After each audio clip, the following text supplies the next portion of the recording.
So let's decorate my house for Halloween, and I'll take you along the way.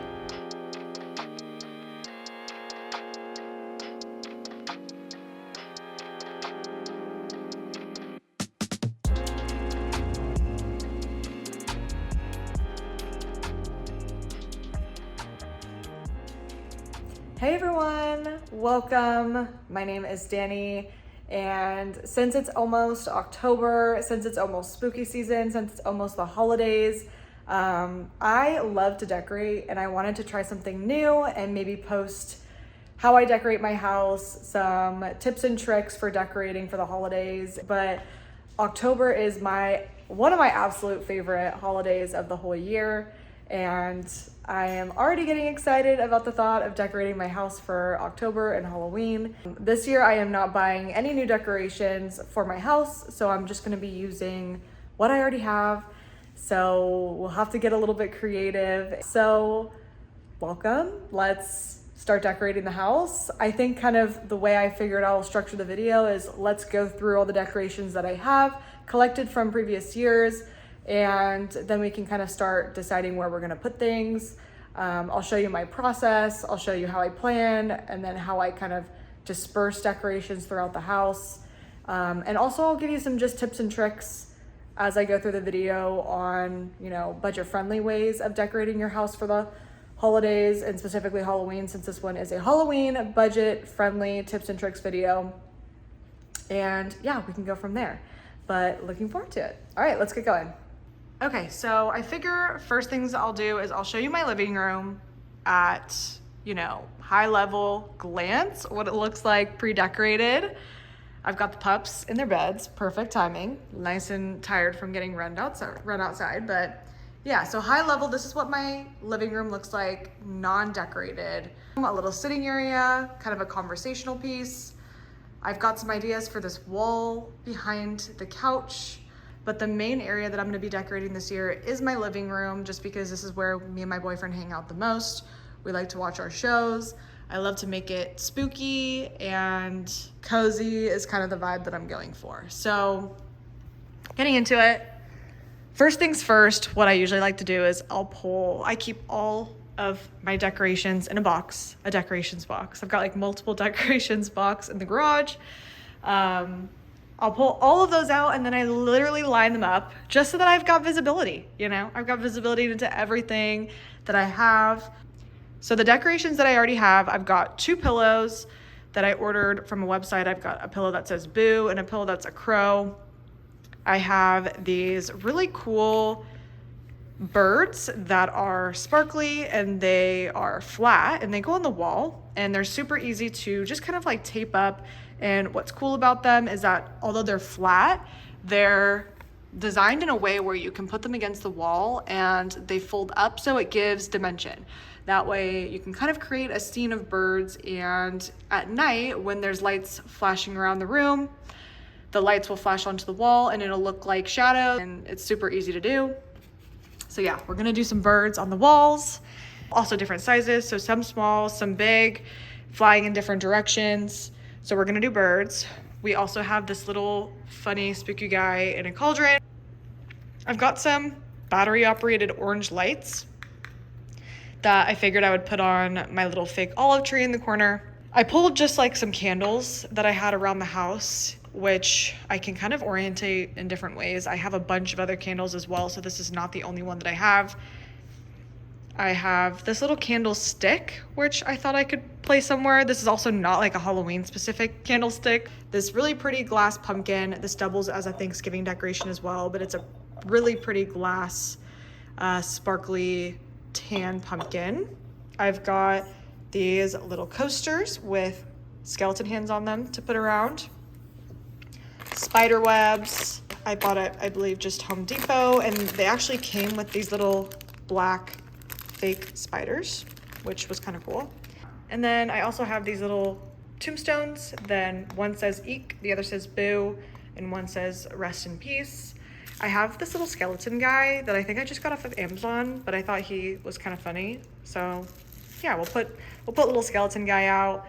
And then I also have this black pumpkin, which is kind of like this little fur So far, this is what I've been able to find from my decoration bins. In terms of the decorations that are actually budget friendly, if you do plan on buying and you just want to maybe not spend a ton of money, but you still want to buy some new and fresh up your space with some Halloween decorations, the decorations that I would recommend buying that are budget friendly are these. I would recommend buying like a set or a pack of these birds. I'm sure they sell them on Amazon, and I can even link them below.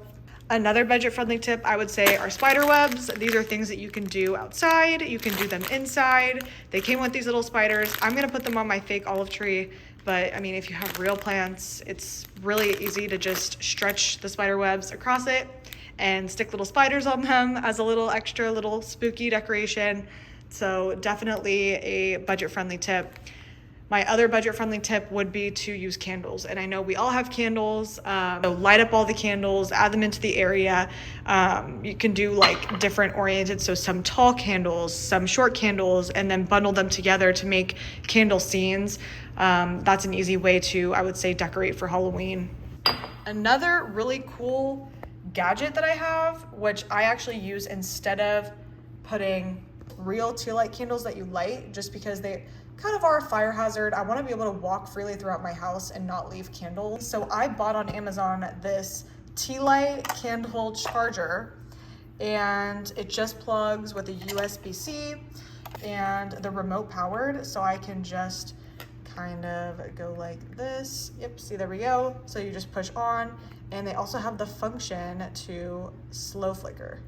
Okay, so getting to planning. So my thoughts from the decorations that I showed you with the birds, I don't have a picture on this wall right now. And so I figured it would be the most use of space to decorate this wall with the birds. And I'm thinking I'm going to make a scene of birds, and I'm going to have them come down from that corner. It's getting a little blurry, but I'm gonna have them coming down from the top of where the fridge is, and then I'm gonna orient them like they're flying down behind the couch.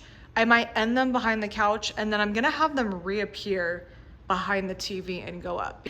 I put a bunch of tape out to make my life easier, and then I'm just gonna pull and kind of roll it up like this. I'm gonna roll it up like that, and then make it double-sided, stick them on like that, and then as you can see, I have already started making my life easier by getting them ready so that when I get on top of the couch and I start decorating the wall, I can just have them ready to go. So I'm going to stop filming and I'm gonna start getting going on the scene of birds. So I'll be back. Quick note, so if you get stuck and you don't know how to position the birds in a way that will look pleasing to the eye, I started with the largest size of birds. I started to orientate them in the direction of where I wanted the birds to look like they were flying. I can fill in with the other ones from there. And that way I'm also evenly distributing the sizes across the whole design. Okay, so this is where I'm at as of yet. As you can see, I've basically just started pulling and taking different sizes, mixing them around in an orientation that makes sense, evenly distributing the different ones kind of around in the same direction that I would like the design to go. Be creative, you know, turn them in different directions to give them more variety. I've been kind of just mixing and matching, or I guess like playing around with it and trying to figure out what the best look is. So far, I think it looks pretty good. All right, I'm gonna keep going. Getting into the Halloween mood with my favorite show, Halloween Town. Yep. This is what we have so far. I played around so much, moving things to kind of get the effect of it draping down. So finally I got this here. So this is probably gonna be the final piece, and now I'm just trying to, I might put like a few in the corner just to make it seamless, but I'm having it come and now it's gonna drape up behind the TV. So that's what I'm gonna finish right now. Okay, I think we are finished. looks so good. So what I did too is I put just a few over in that little corner, kind of around where that little table sits, just so that the continuity carries all the way throughout the window. And then it also kind of flows well because it goes up and above the TV. So how good does that look? I'm so happy with it. I went ahead and added a few more over here in the corner, as you can see. So it kind of goes all the way up, and then I had 3 left. So I just threw them right there at the door for some more continuity. I also found some more decorations in my closet. I have this really cute candle. I got it in Washington State, but it's from a tarot collection, and it's called The Magician, was the one that I chose. And it's really cute because on the inside, there are little dried flower petals and little gems. So when you light it, and it smells really good, I thought I could put that maybe on the coffee table. Also have just some other just like kind of black-ish vases, decor, design. I've got these really cute little, these are matches for candles, and they have different gems on them. And then I also have these, which is Spark Magic. I think my mom got these for me. I also have this chessboard. I figured I could maybe use this as like a decorative under for layering. So we'll see about that. I think the next thing I'm gonna do for the decorating is put these orange lights on my olive tree. So we will get to doing that, and I'll be back.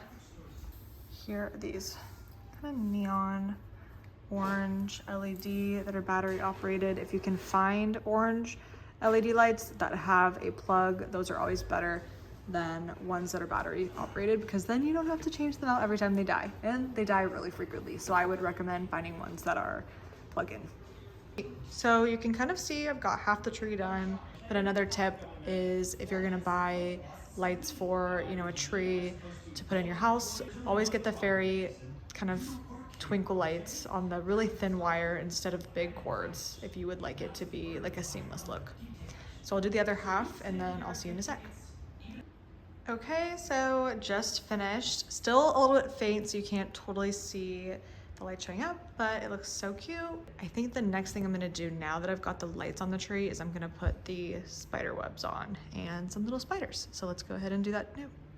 So how I do the spider webs too is I'm pulling them really thinly, and I'm not using a ton of the spider web, obviously, just because this is a really small tree. So just pulling one small piece really thinly across a portion of the tree to make it seem like a spider is living there.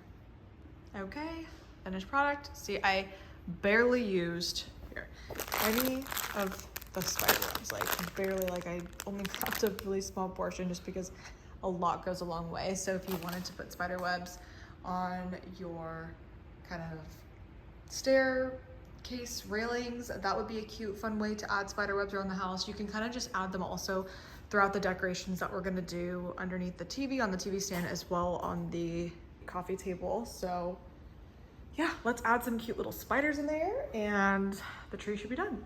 All right, just coming in here, adding my little spiders around the webs up the tree.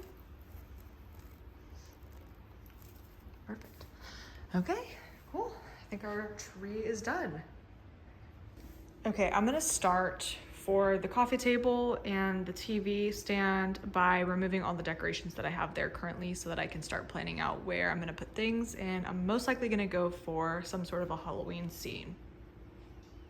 Alrighty, I've got all of my surfaces cleared off. So now, looking back over here, I'm gonna start by making a scene and putting out probably the checkered board and the gravestones. So let's go ahead and do that.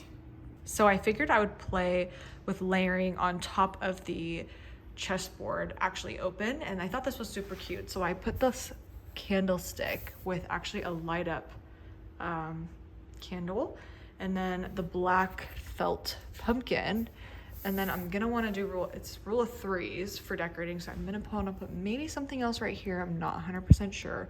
Let's see what else we can do. So I ended up switching out the black one for this new amber one that I actually found. I have 2 of them. I found them in one of my decorating boxes. So I put the amber there instead. And I added this really cute little glass candle holder with the tea light flame. And I think this looks so good. So this is what I have. I definitely want to put the skeleton on this TV stand just because I feel like closing and opening the curtains and having him on the window seals. I'm definitely going to add in some decorations on the window seals. So definitely he needs to come here. And I kind of like this layering of, I have this little napkin holder that's gray and marble. He's kind of cute that he's sitting on it. Without it, it just felt very plain. So I added him on top of the candle or like the napkin holder. And then I put him next to the biggest gravestone. And I thought it was kind of cute because he is technically dead. So it kind of matched, right?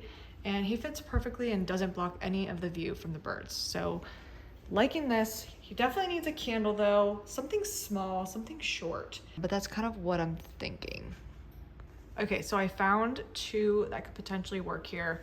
It's actually a little like glass dish that you can put jewelry in when you're washing your hands in a bathroom. That's where I had it originally, but I kind of thought it was cute with the little tea light there, and it actually showed the color of the flame. Or I also found this one that I have, which is cute. I kind of like it because it kind of does have see-through spots. I don't know which one I like better. Here's the other one again. Let's see. Well, I do have glass over there for that candle holder. So maybe I think for some variety, this one. Let me know in the comments what you think, if you think the other one is better. This ended up being the final decoration for the little skeleton guy. I found this really cute wood tray and it kind of made it seem like a grave, which I thought matched perfectly. So yeah, this is what the final look for the little guy with the skeleton is. For the windowsills, I added just a cute little crystal candle and one of the gravestones. This is what it looks like on the other side, with a different colored crystal. Final look for the coffee table is my little skeleton guy in the cauldron. I've got a really beautiful glass gold candle. I laid some spiders out to look like they were crawling around, and I put these little skeleton hand coasters as well. Looks so beautiful. Lastly, I put some napkins in the little napkin holder, and they're super cute. They have dogs that are Halloween themed. These were super affordable and expensive. I think they were like $6 a pack. And then I put the other amber candle holder, tall candle holder here, as well as the beautiful gold pumpkin. And this is on my kitchen island. Alrighty, that is it. I'm putting my final touches on the tables and on the couches, and I'm officially done decorating my house for Halloween. I'm gonna play a quick little montage of what it looks like at night since it's totally spooky now. Thanks so much for watching, and please let me know if you have any questions. And yeah, I hope you all have a great Halloween, and I hope you all get to decorate your places as spooky as mine. And thanks for watching. I'll see you next time.